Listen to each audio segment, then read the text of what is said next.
Track 9.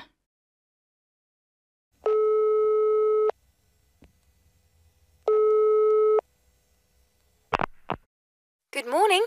Golden Wheels Car Rentals. How can I help you?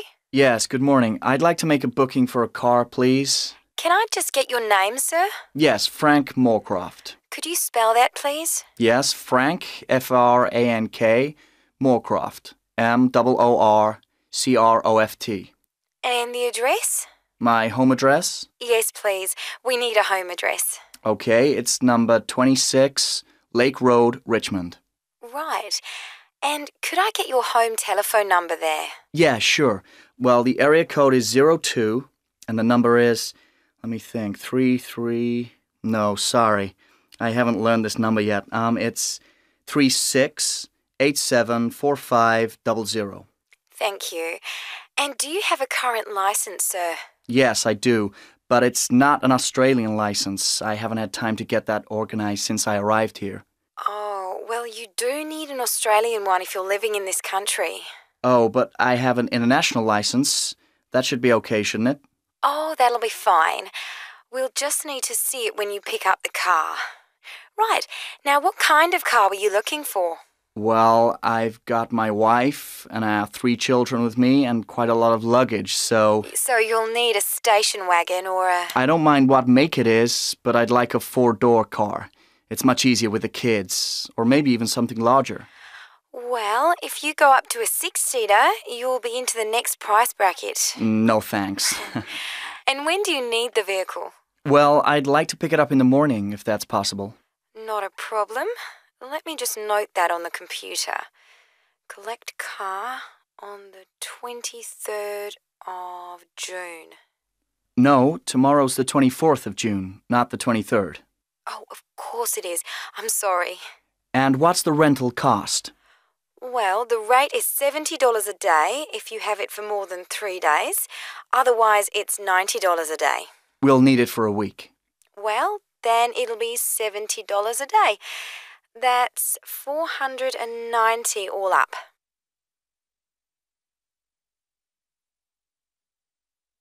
And where would you like to collect the car, sir? At our Melbourne City branch? No, we're arriving by plane, so we'd like to pick it up from the airport. Yes, certainly. At approximately what time?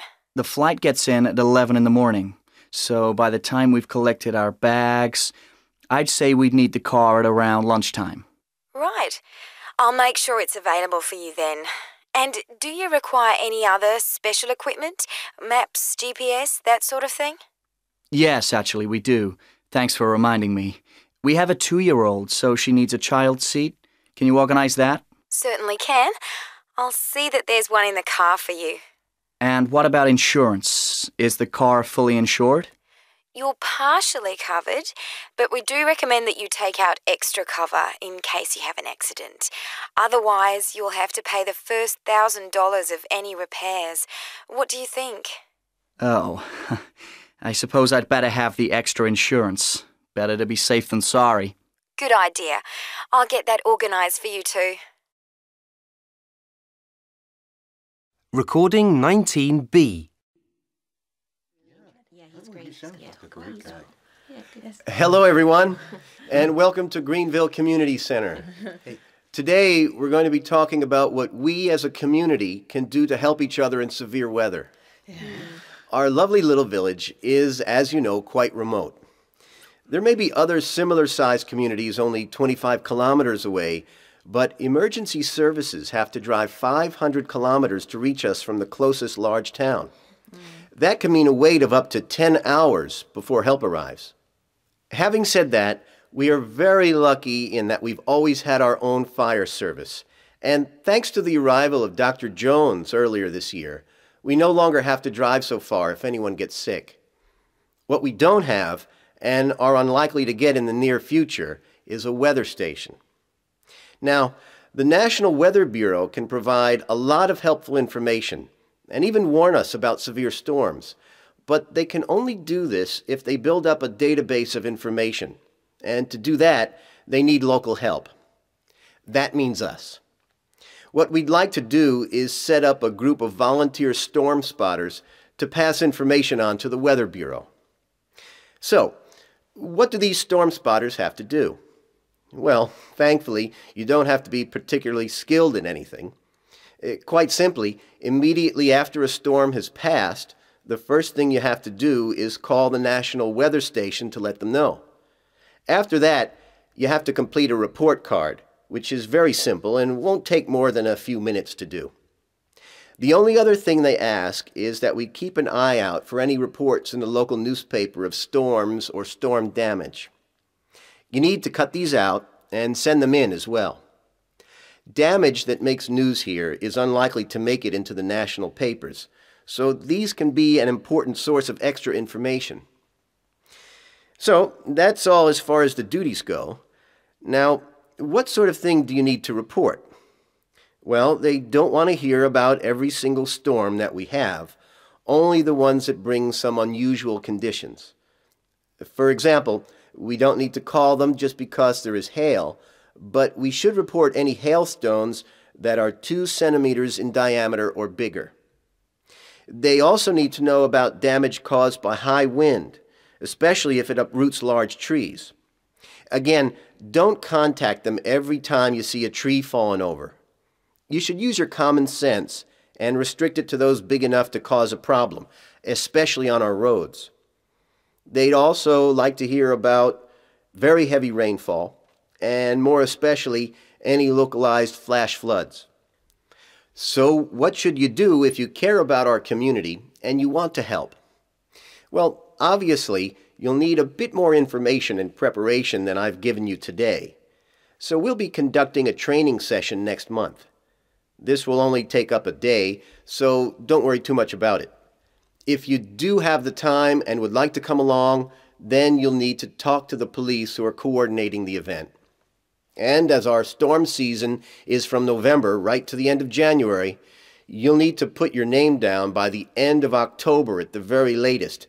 But if you'd like to get in early, Sergeant Phillips is here this afternoon, and he's happy to take names now. This really is important for our community, and we're hoping to get a lot of support. Thank you. Unit 12, IELTS Test Practice. Section 3. You will hear 2 people discussing the life of an artist. First, you have some time to look at questions 1 to 6.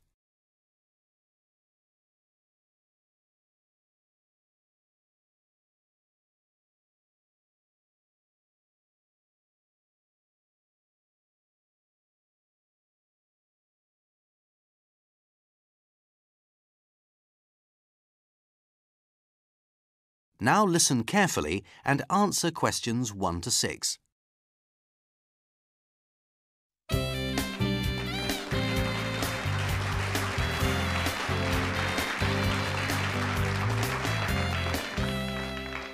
Good evening and welcome to this week's edition of Radio Art Club.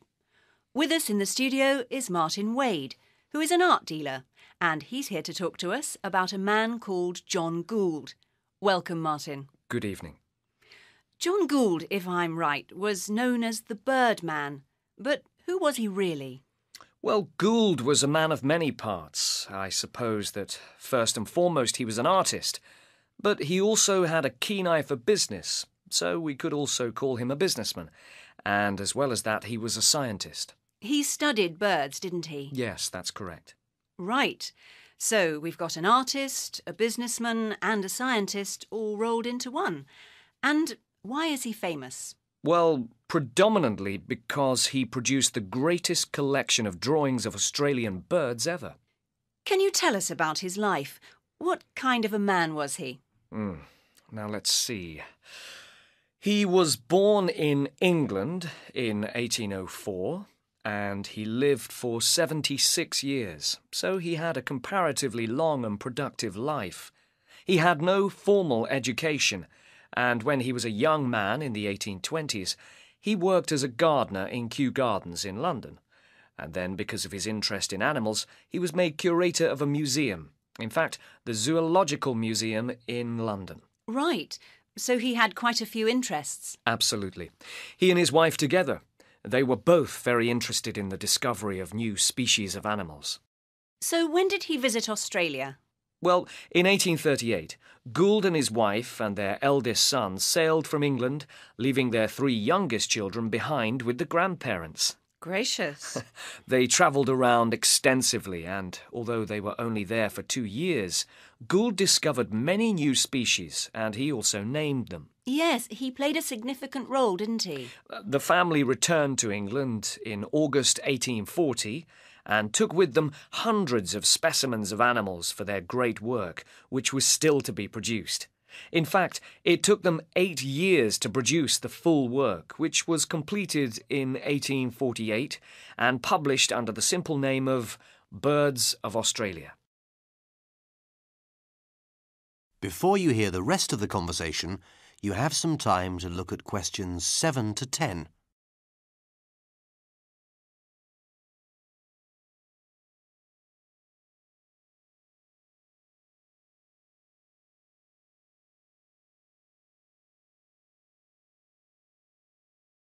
Now listen and answer questions 7 to 10. Now, tell us about the drawings themselves. What process did he use to produce the prints of his drawings? He used a process known as lithography. Why did he choose this in particular? He chose it because he felt it was the best method he could use to accurately reproduce the fur and feathers of the animals. I see. Can you tell us briefly what it involves? Yes, certainly. Well, first of all, the drawing was made onto a flat slab of limestone. In order to do this, he used a wax crayon. You don't need any technical skill to do this, other than an ability to draw.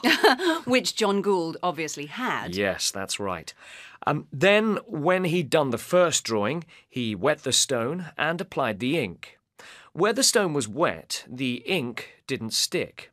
That's how he got the outline. Aha. Then the inky picture was transferred to a piece of paper using a special printing press. Simple. Many of the prints are coloured. How did they do this? Well, it was a slow and laborious job. Each individual picture was coloured by hand. Right. That must have taken some patience, and I suppose that's why the result is so incredible. Yes. And how many prints did he produce? We think he produced about 250 of each, but there's no way of telling how many have survived the 150 years that have passed since then. Which is why the few examples that we have are so valuable, especially as many of the animals he drew are now extinct. That's absolutely fascinating. Thank you so much for joining us this evening. Pleasure. That is the end of section 3. You now have half a minute to check your answers.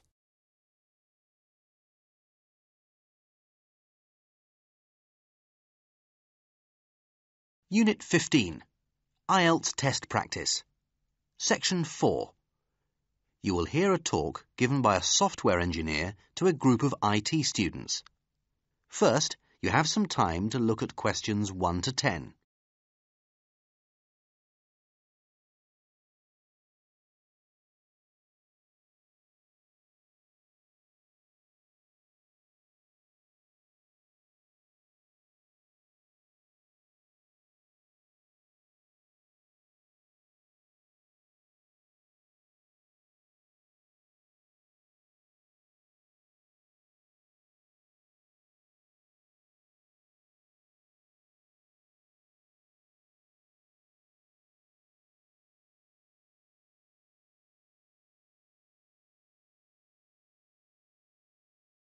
Now listen carefully and answer questions 1 to 10.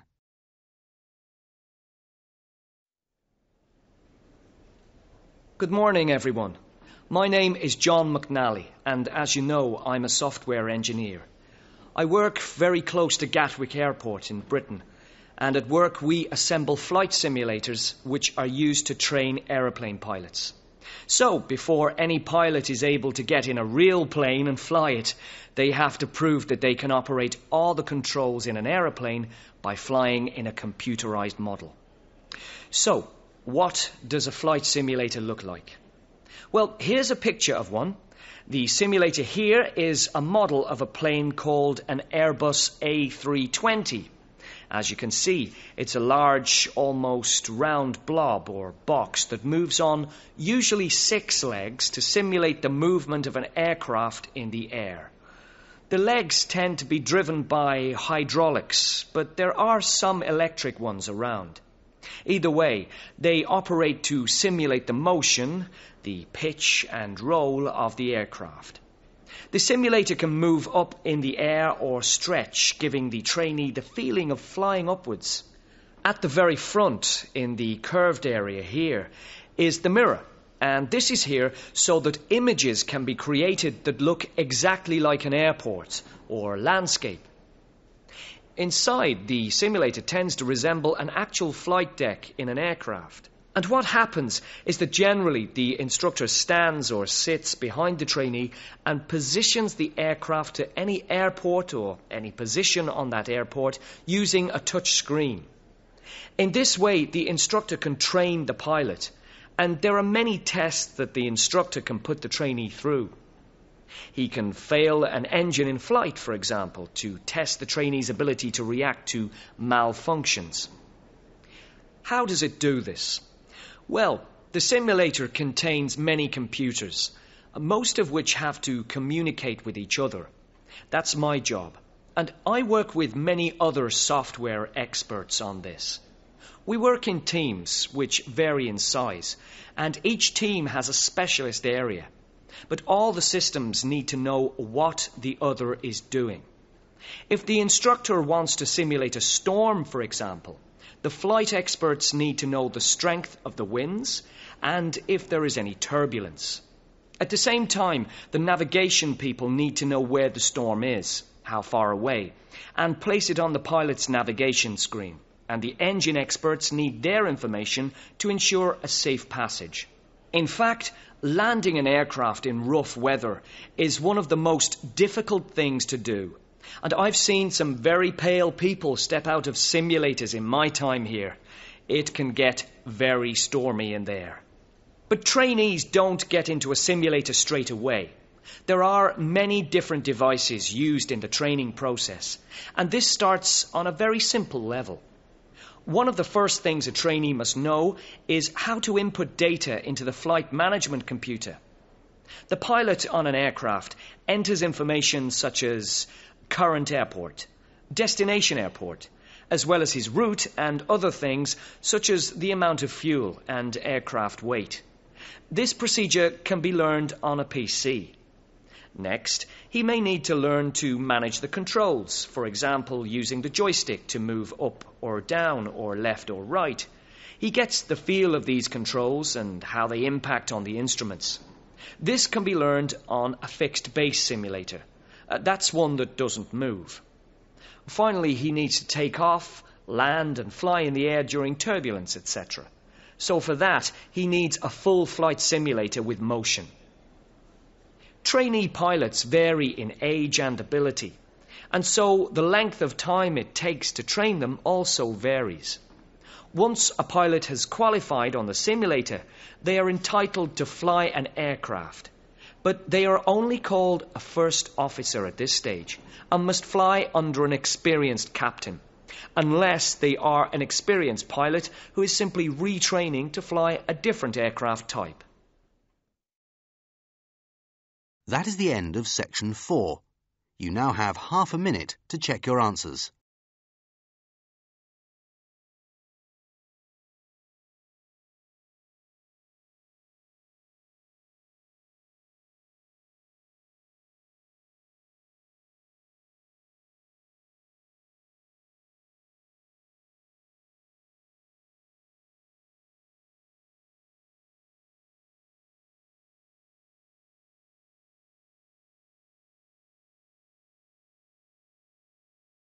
That is the end of the listening test. At the end of the real test, you will have 10 minutes to transfer your answers to the listening answer sheet.